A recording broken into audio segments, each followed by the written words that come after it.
Russian aircraft obliterate an ISIL battle headquarters near the Syrian city of Raqqa, which the terror group calls its capital.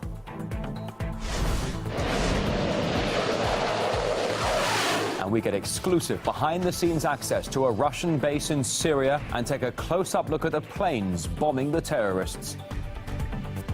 And the Western media wages war on Moscow's Syria campaign while basing facts from questionable sources.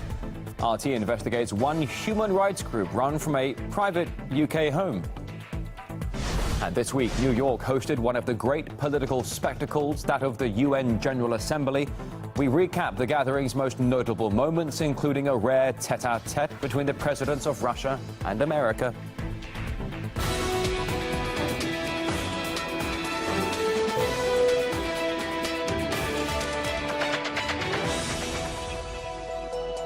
The top stories of the week and of today on RT International. Thanks for joining us. Here come your top headlines. Russian warplanes have hit Islamic State targets near the Syrian city of Raqqa, the de facto capital of the terror group. The strike was carried out during the latest of more than 20 missions. Let's show you a video of the bombing released by Russia's defense ministry. It shows Su-34 fighter jets destroying ISIL battle headquarters located in an underground bunker near Raqqa. The city's the main stronghold of the terror group in Syria. We can show you footage. Here it is, a shot from that area last year. That was when Islamic State was parading around its military muscle.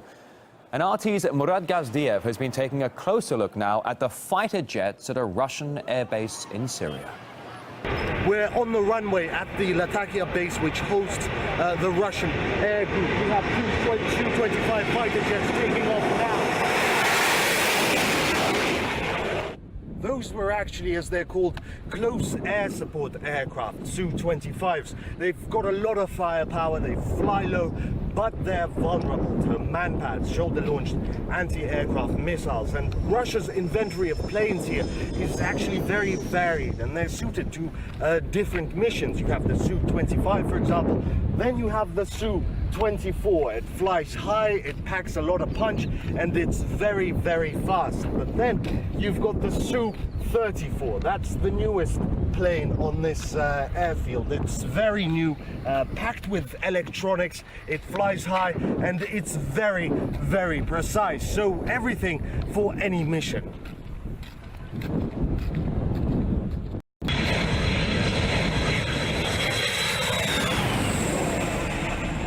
And that was the Su-24 coming in, its payload gone, obviously after a mission. So the aircraft again here are very varied, suited to different tasks.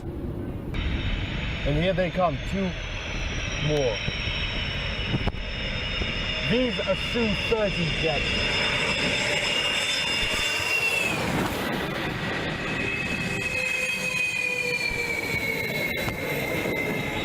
While capable of ground attack operations air to ground, they mostly focus on air superiority, that is dogfighting or air-to-air combat. RT's Murad Gazdiev reporting. Now, Russia launched its campaign against Islamic State on Wednesday, but shortly after, the Western media accused Russia of bombing anti-Assad forces instead and going after civilians. Russia's Foreign Minister Sergei Lavrov had this to say about the claims. If it looks like a terrorist, if it acts like a terrorist, if it walks like a terrorist, if it fights like a terrorist, it's a terrorist, right? As regards what are the targets of the coalition and what are the targets announced by Russia, we have the same approach. It's ISIL, Nusra and other terrorist groups. Nick Bryant from the BBC. Russia has dropped bombs on opposition groups who have received backing from the CIA. Do you regard them as terrorists? You stated this as a fact. Do you know something I don't know? That's been widely reported on ground by reliable sources. Many things have been widely reported. For example, during the crisis, you've not targeted them? During the hot phase of the crisis in Ukraine, some respected TV channels were showing images as if this was happening in Ukraine, while later they apologized and said that those images were a few years ago taken in Iraq. While the media was quick to run accusations against Russia, the Pentagon was a bit more cautious. The U.S. Defense Secretary says the strikes actually hit areas held by moderate rebels. Again, I want to be careful about confirming information, but it does appear that they were in areas where there probably were not ISIL forces. Now, this video was reportedly shot inside a hospital near the Syrian city of Homs, but CNN cannot confirm its authenticity. The man behind the camera blames Russian warplanes for what he calls a massacre. I think you're asking about the possibility that the Russian airstrikes may have hit civilians. I cannot confirm that.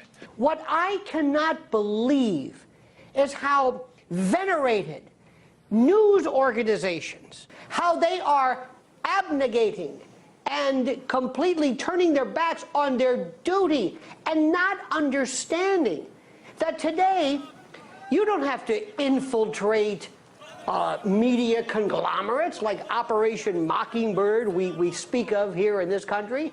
All you have to do is set up a phony Twitter account and have one person, one line producer refer to it, and it's off. That's it. No validation, no accreditation, no authentication. And the following photo of a man holding a wounded child has been making the rounds on Twitter with claims it was the result of a Russian strike on Homs. Well, it's a fake. The picture appeared 5 days before Russia even started its campaign in Syria. At the time, the injury was blamed on government warplanes. And the Free Syria Media Twitter account, boasting over 200,000 followers, used a photo depicting an explosion to question the Russian air raids. But that image right there can be traced all the way back to 2012.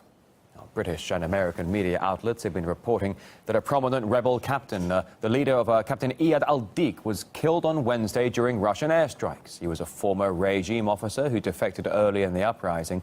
But the sources the media is using are not clear. There are many conflicting reports. Some Syrian news media saying back in 2014 he was kidnapped by ISIS.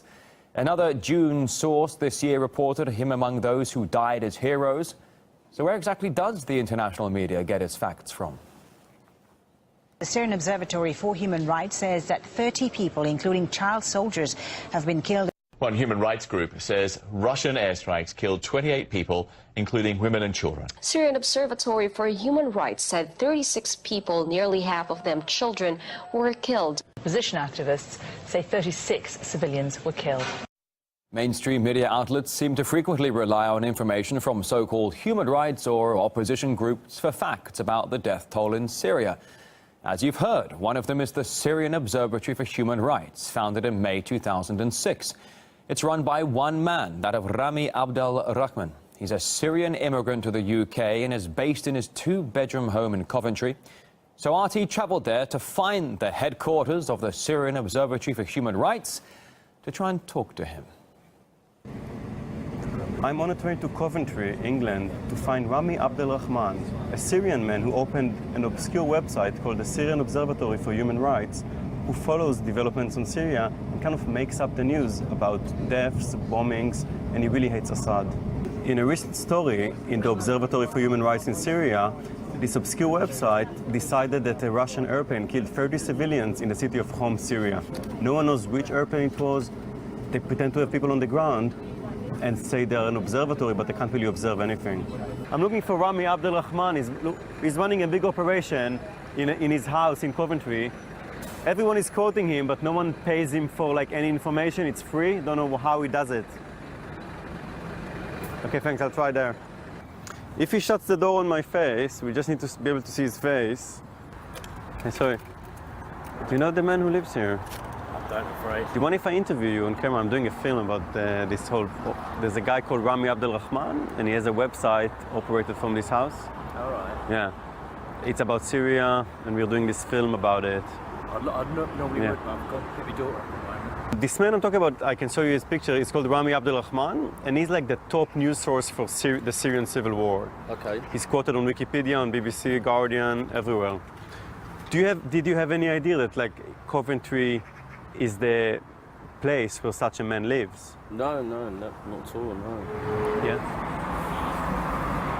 I just hope you might be around or around. I went to the shop. But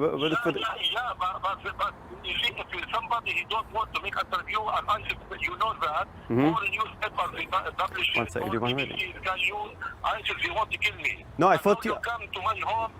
Are you anti? To my home before you ask me. Here, I'm asking you. I called you in the morning. I'm I'm not staying here for long. I'm not publishing the address. Yeah, I know.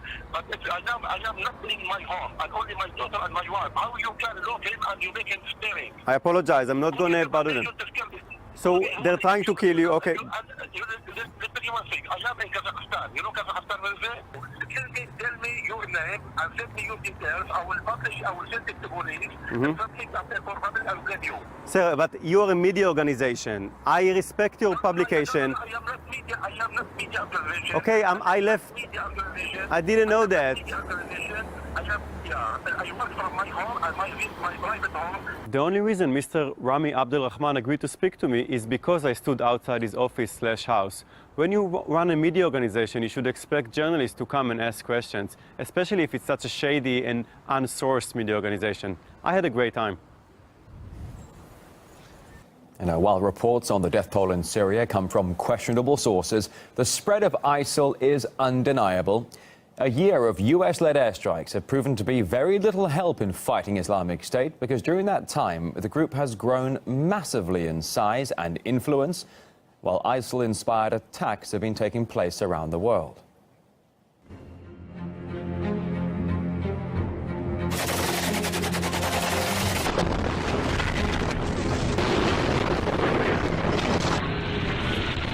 Исламское государство нацеливается на господство в исламском мире. И не только там. Только этими планами явно не ограничиваются.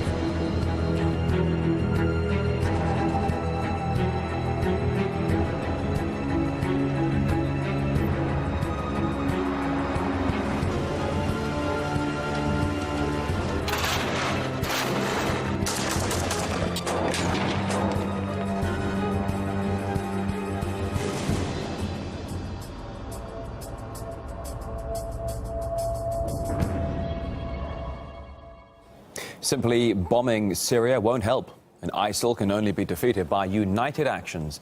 That's the message coming from both Terry Mariani, a member of the French National Assembly, and Wolfgang Goerke from Germany's Left Party. First, we must fight against Daesh. Second, we must change and organize a transition in Syria.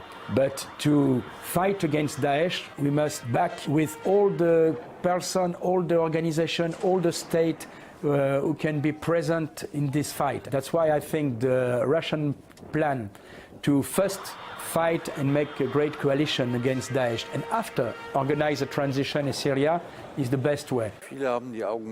Many have closed their eyes to what Islamic State actually is. How does ISIL get its weapons? Where does it get its money from?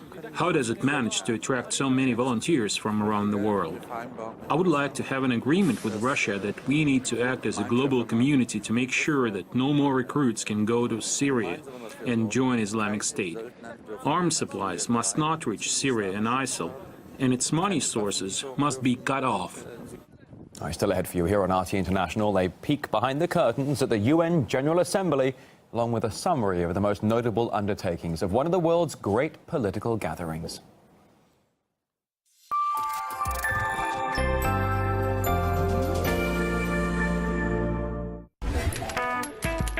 The government thought their proposal for a merger was going to be a boom, but alas, it turned out to be a bust. We're in exactly the same crisis, only the situation is more dire now than it has ever been. The question then becomes what happens when you have an economic downturn? China has pledged to contribute a total of $41 billion to the bank. Beijing has to keep it going. Some fundraisers are predicting the next election could cost $5 billion.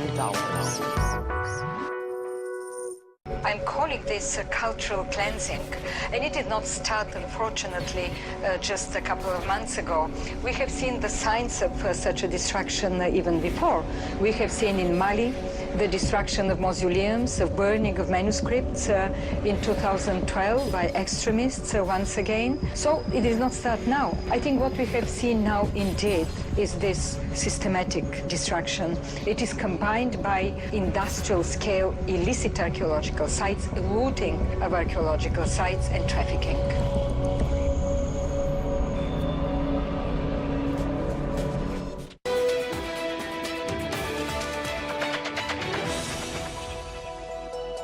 Sunday afternoon in Moscow. Thanks for joining us on RT International. Israeli-Palestinian tensions are running high following Saturday's knife attack in Jerusalem, which left 2 Jewish men dead and a mother and her child injured. There's been an increase in violence in recent weeks around the revered Temple Mount in the ancient city.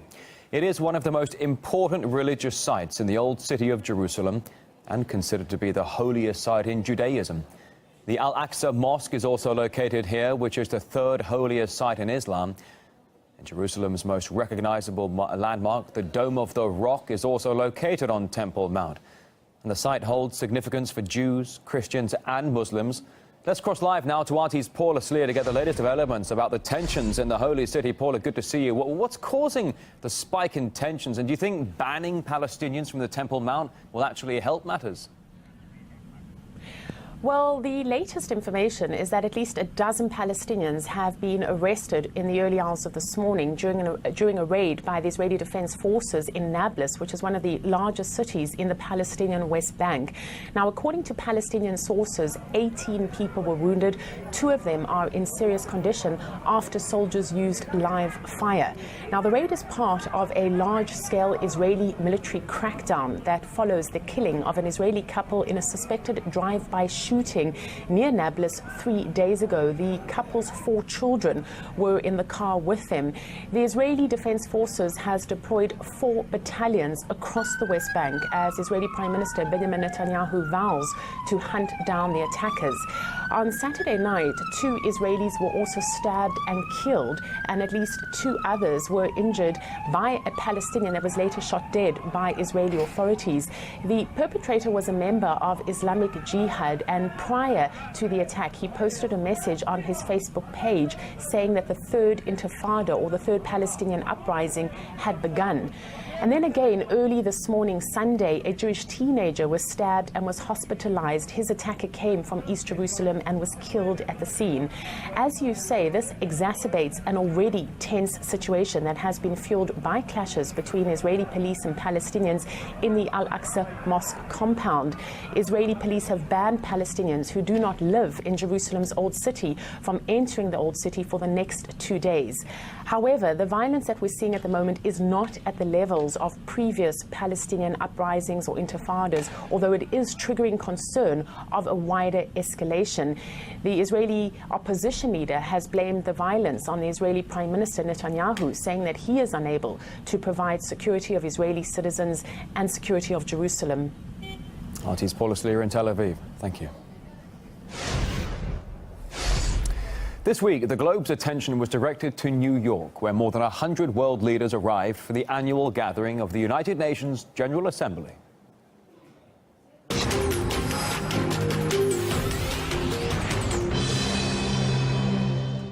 One of the main spectacles of this political show took place backstage when Barack Obama and Vladimir Putin clinked glasses while seated almost shoulder to shoulder at the UN Grand Dinner. Their first such close encounter between the leaders in 2 years, taking place perhaps not without the assistance of the UN Secretary General, seated just between Obama and Putin, possibly to ease tension, which was fairly clear to see in the beginning.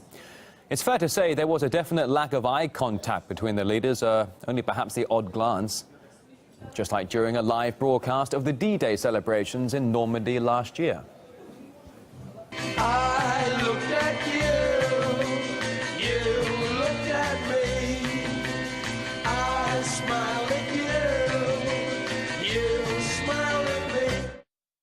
However, while sitting down at his desk in the assembly, President Putin wasn't lacking attention.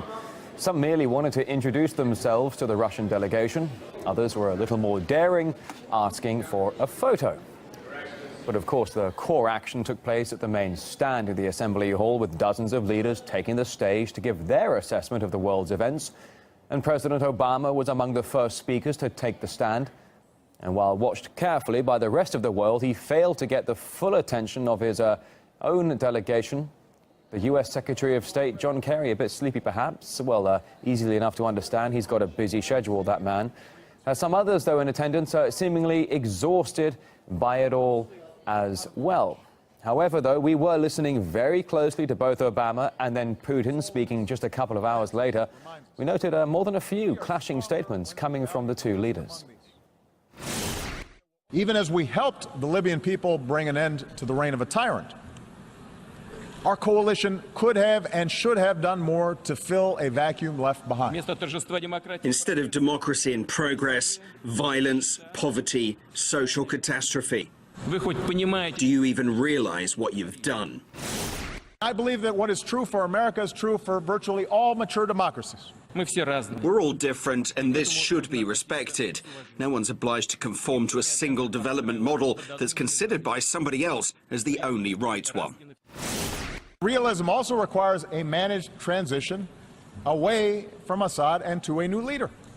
We think it's an enormous mistake to refuse to cooperate with the Syrian government and its armed forces, who are valiantly fighting terrorism face to face. The Ukrainian people are more interested than ever in aligning with Europe instead of Russia. Some of our colleagues gave our post-Soviet countries the wrong option. Choose between the West or the East. It's been a long time since the Russian president visited America. Previously, Vladimir Putin had received a warm welcome there. He's been to New York, Texas, and Maryland. And apparently he and George W. Bush, America's president at the time, they had good chemistry together. Some of the lighter moments the pair shared during Putin's visit in 2003 here being caught on camera. And in 2007, George Bush Sr. hosted the Russian leader at his family home in Maine. However, years on, and things have certainly changed for Vladimir Putin, judging by what Western politicians and the media have been saying. Vladimir Putin needs to know that unless his behavior changes, if he continues down the path that he is on, violating international law, the sanctions we have in place won't be altered. Vladimir Putin's Russia behaves in many respects as an antagonist. He's living in some other world. He's a very arrogant person to deal with. Putin is very much a revisionist. Putin wants to restore the Russian Empire. It appears Vladimir Putin has no good options. And despite the tensions at present, Putin and Obama spent about an hour and a half behind closed doors at the UN. Following their meeting, President Putin spoke to the press, saying the conversation was constructive and frank, but differences still remain. Now, Putin's visit to the UN certainly gained many headlines. But ahead of the president's arrival in New York, RT's Ilya Petrenko took a stroll on the streets of the Big Apple, sporting a T-shirt bearing Putin's face. Let's show you some of the reactions he received. The Putin T-shirt's on me, and I'm ready to hit the streets of New York.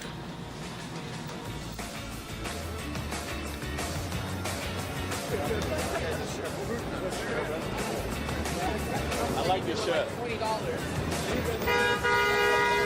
Well, so far the only reaction I've been getting is people smiling at me sometimes, but that's about it. Can I take a selfie with you? With me? Yeah. So you don't mind taking a selfie with me when I'm wearing this shirt? Oh, no. Is that a problem for you? Yeah, that's a problem. Can I take a selfie with you? I don't know you, man. Can I do it? You know who that is?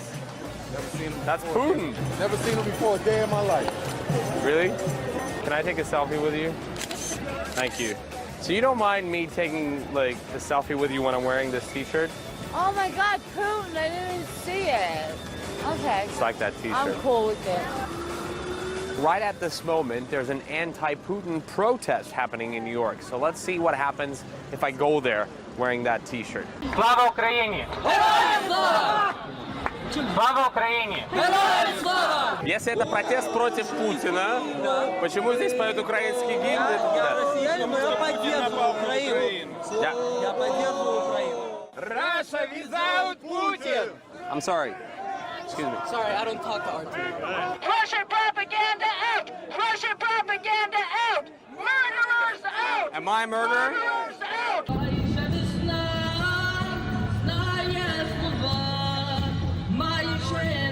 Russian lies all the time. Don't give them any interviews. Don't give them any interviews. Go back to Moscow. You don't belong here. Why you stay? You don't even know that I'm Russian. Why you make it drop? Sorry. Well, we did have to leave that place because the people at some point got very emotional. RT's Ilya Petrenko reporting there. Well, Vladimir Putin doesn't exactly have the best of reputations when it comes to punctuality. But for once, it was the Russian president forced to wait when Japan's leader Shinzo Abe was late for their meeting.